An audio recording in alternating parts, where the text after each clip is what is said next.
toutes et à tous et bienvenue sur Flash Maths, des maths rapides et efficaces.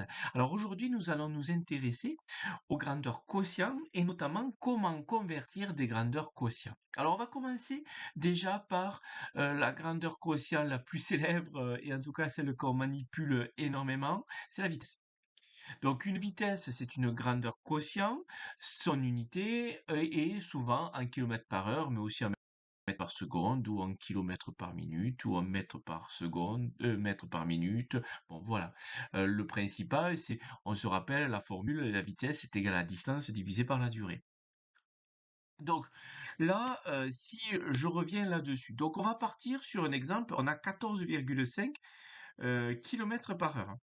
Et là, en fait, je veux le convertir en mètres par seconde.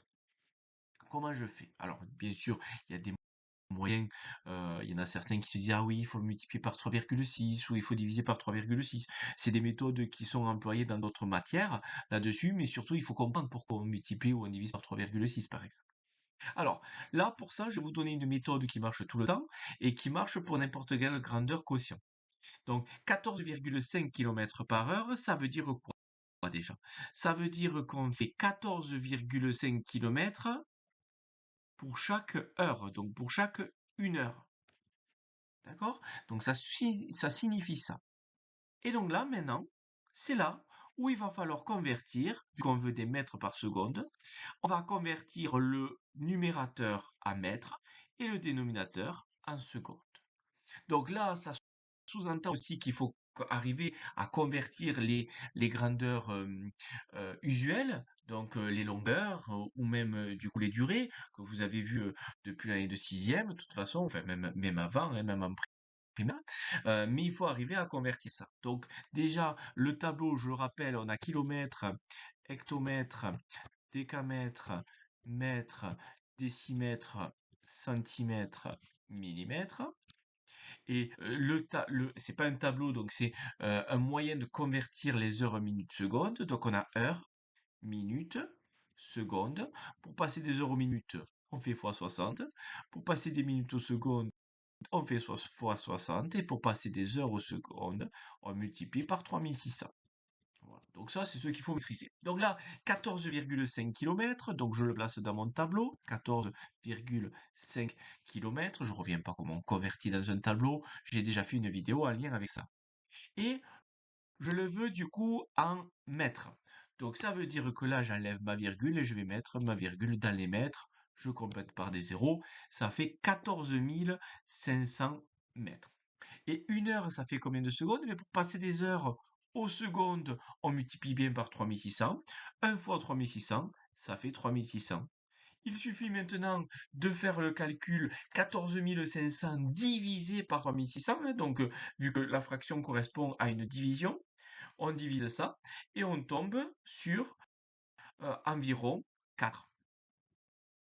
Donc environ 4 mètres par seconde, vu que j'ai divisé des mètres par des secondes, donc on a bien des mètres par seconde. Si je prends une autre grandeur qui est la masse volumique. La masse volumique, donc un objet a une masse volumique associée, en tout cas un objet qui a un même élément. Hein. Donc par exemple, si on a quelque chose qui correspond à 30 kg par mètre cube, ça c'est sa masse volumique. Si on vous demande de convertir ça en centigrammes par, euh, par décimètre cube, allez, on va mettre ça, je fais vraiment au hasard, ben là du coup on fait le même raisonnement. Donc 30 kg par mètre cube, ça veut dire qu'on fait 30, que sa masse pardon, de l'objet est de 30 kg, si son volume est de 1 mètre cube. Voilà à quoi ça correspond.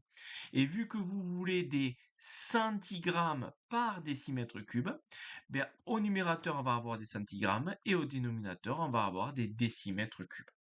Donc, les kilogrammes, donc là, toujours pareil, donc kilogrammes, hectogrammes, décagrammes, grammes, décigrammes, centigrammes, milligrammes, qu'il faut connaître bien sûr par cœur, qui est le pendant en fait du tableau de conversion de longueur. Donc 30 kilogrammes, ça fait combien de centigrammes? Ben, je vais jusqu'au centigramme, ça fait 1, 2, 3, 4, 5. Donc ce qui nous fait 3 millions de centigrammes. 2, 3, 4, 5, 6. Je ne me suis pas trompé, je pense pas.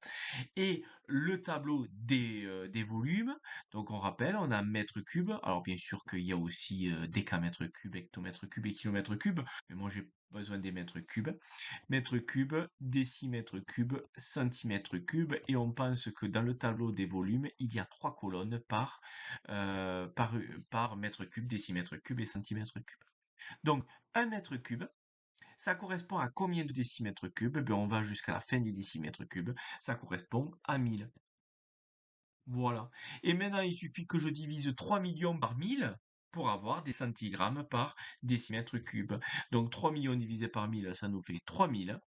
Donc ça fait 3000 centigrammes par décimètre cube. Et ça y est, vous avez converti. Voilà. Bon, j'espère que j'ai été assez clair. N'hésitez pas à mettre un j'aime, n'hésitez pas à mettre un commentaire et n'hésitez pas à vous abonner à ma chaîne. Allez, je vous laisse passer une bonne journée et en avant les maths!